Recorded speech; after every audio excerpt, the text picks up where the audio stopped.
범어성당은 대구시 수성구 범어동 782의 2번지에 자리를 잡고 있습니다.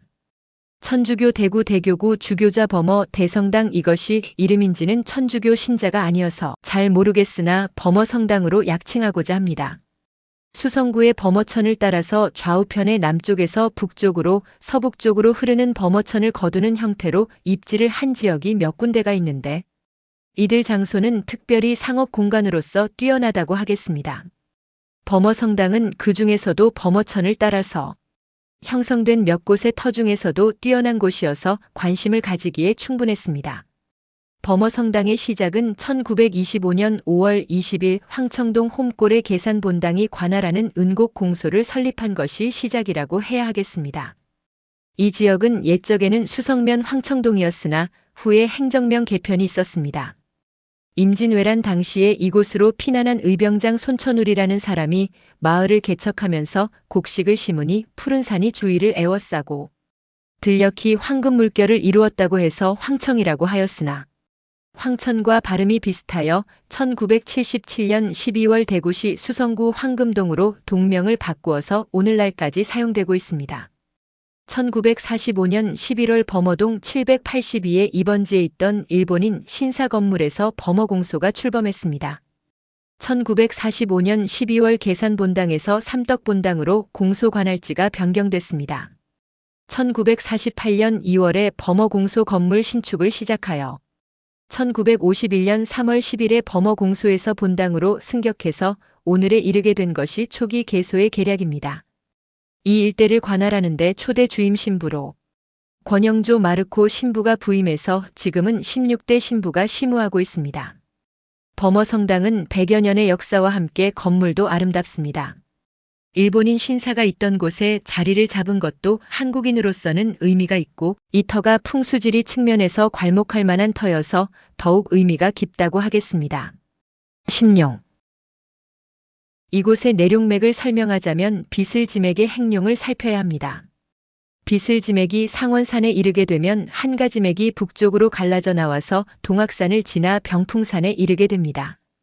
병풍산에 이르게 되면 크게 네 갈래로 지맥이 갈라져서 네 개의 산봉우리를 만들었는데 바로 용지봉, 대덕산, 안산, 성암산입니다.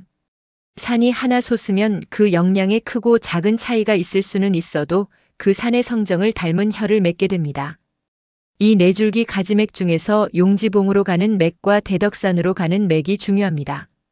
용지봉으로 가는 맥은 범리산에서 끝나는데 범리산으로 행룡을 하다가 수성못 동북쪽의 동막산으로 가지를 뻗어나가는 맥이 있습니다.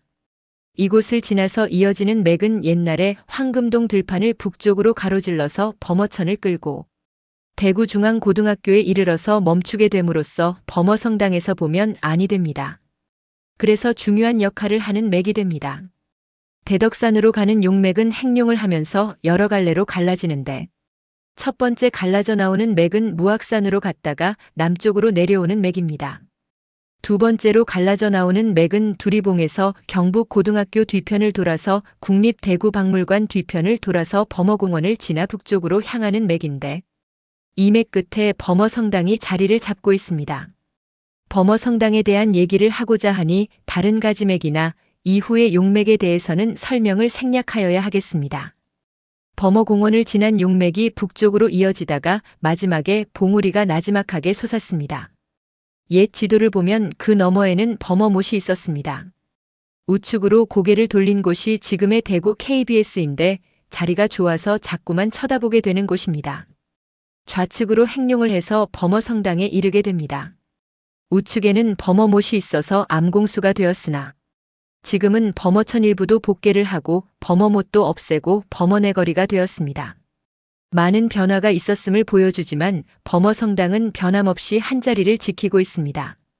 범어공원의 능선을 따라서 북쪽으로 행룡을 하던 용맥이 옛 범어못을 만나서 급격히 서쪽으로 방향을 돌려서 평지로 내려앉았습니다. 대구동도 초등학교 남쪽으로 낮게 이어지는 용맥은 범어성당 뒤쪽 동편에서 작은 봉우리를 만들면서 입수하였습니다.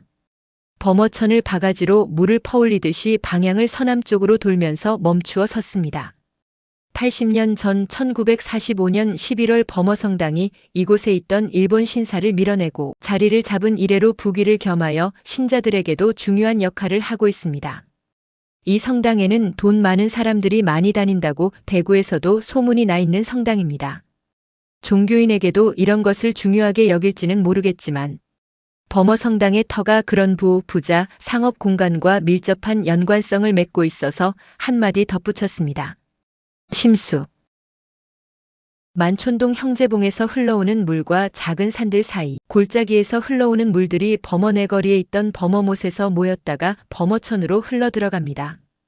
범어천은 멀리 남쪽 병풍산에서 시작하여 굽이굽이 흘러 각 산들 사이의 골짜기에서 흘러나오는 물들이 모여 세력을 확대하면서 범어못에서 흘러나오는 물과도 성당 서북쪽에서 만나서 신천으로 흘러들어가게 됩니다. 범어성당 앞으로 밀고 나온 용맥이 범어천을 서쪽으로 밀어냄으로 인해 성당 서쪽으로 환포를 하면서 흐르고 있습니다. 범어성당 병설 마리 아유치원의 동남쪽으로 아파트 단지가 있는데 이 아파트 단지 동쪽으로 작은 골짜기가 있어서 물은 이곳을 돌아 서쪽 범어천으로 흘러들게 되고 합수한 범어천은 범어성당 앞을 환포하면서 흐르고 있습니다. 이 물줄기의 흐름과 내용맥이 절묘하다 하겠습니다. 용맥은 우선으로 입수를 하고 물은 좌측으로 돌아 흐르는 좌선수를 거두었습니다. 범어천을 밀어내는 용맥의 힘이 환포하며 흐르는 범어천과 음양교구가 이루어짐이 기묘합니다. 물은 병호방에서 합수를 하였으나 소수한 곳은 신술방 내파가 됩니다. 경유양을 왕양으로 삼고 신술파를 빌어서 소수하게 했으니 차고소수 자왕양으로서 의수법에 자연적으로 적합하게 되었습니다. 외파는 좌선수의 건해파가 되니 큰 의미가 없습니다. 국세의 크기를 가늠하게 하고 물을 거두는 것과 국의 성정을 파악할 뿐입니다. 터를 볼 때에는 몇 가지 우선적으로 고려해서 심도 있게 봐야 하는 부분이 있습니다. 첫째가 국세입니다. 둘째가 중심 내룡맥입니다. 셋째가 수구입니다. 넷째가 명당터입니다. 다섯째가 주변의 산세입니다.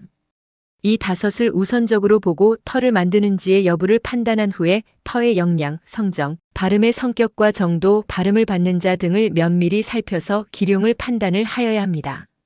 모든 터와 혈에는 반드시 기륭이 있습니다. 100% 완벽한 터는 있을 수가 없습니다. 역사적으로도 완벽한 발음이 있었던 가문이나 왕가는 없었습니다. 수, 부, 강령, 유호덕, 고종명이 상서 홍범에 나오는 오복이었으나 후에는 부, 귀, 수, 손, 강령이 오복이 되었습니다. 유호덕, 고종명이 귀와 자손들로 바뀌었습니다. 이는 커다란 시대적 사회상의 변천을 반영한 것이라고 봅니다. 유호덕은 덕을 갖춘 인성을 강조한 것이고 고종명은 부모들의 임종의 아들 손자들이 모두 모여 지켜볼 만큼 화목한 가정을 강조한 것일 텐데 요즘은 이런 말을 꺼내기도 민망한 세상이 되었습니다. 지금은 더 변화되어 발복이라고 하면 재물을 으뜸으로 칩니다. 나머지는 없어도 대수롭지 않게 생각하는 시대가 되었습니다. 재물이 많으면 죄가 무죄로 바뀌기도 하고 도덕심이 없어도 돈만 많이 벌었으면 존경을 받는 희한한 세상이 되었습니다. 모두 다 갖추기에는 불가능하지만 그래도 기본은 갖추어야 살만한 세상이 아닐까 생각을 해봅니다. 부, 귀, 수, 손, 건강, 도덕심을 두루 풍족하게 갖추는 것이 진정한 복이라고 생각합니다. 오행의 성정상, 음양의 기질적 성정상, 힘의 불균형이 발생할 수밖에 없습니다. 음양오행이란 것이 완벽한 힘의 균형을 이루는 것은 불가능합니다. 그러기 때문에 터가 아무리 좋아도 모든 것을 완벽하게 갖춘 터는 있을 수가 없는 것입니다. 다만 발복의 성격, 발복 정도의 차이, 기륭의 당사자가 달라질 뿐입니다. 좌향. 범어성당의 좌향은 갑좌 경향입니다. 신술 내파와 주변을 감싸 고돌아 흐르는 물의 세력이 유의미합니다. 이 물의 세력이 터를 향해 길을 갈무리 해주고 있기 때문입니다. 지금은 사라진 범어못이 암공수로 작용을 했을 테지만 지금은 없어진 것이 아쉽습니다. 범어못은 없어졌으나 범어내거리로 물이 모여드는 것은 여전합니다. 복개하여 지하로 흐르고 도로 위의 물들도 범어내거리 쪽으로 모여들어 지하수로로 모여서 흘러나가게 됩니다. 범어성당은 부와 밀접한 관련이 있습니다. 내룡맥이 수려하여 귀함도 있으나 용맥의 끝자락에서 홀로 솟은 봉우리가 범어천을 거두면서 신천 넘어 멀리 금봉산을 바라보고 있습니다. 그래서 부를 이루기에 더할 나위 없이 적합한 터를 이루고 있습니다. 범어성당의 터는 작지만 강에서 신단을 세우는 것으로는 범어천 끝자락의 해탈사와도 겨룰 수도 있는 곳입니다. 지구가 존속하는 날까지 부를 이루고 명성을 얻고 신자들에게도 평안을 주면서 유구하게 이어지는 범어성당이 되기를 간절히 바라는 마음으로 글을 마치고자 합니다. 시청해 주셔서 감사합니다.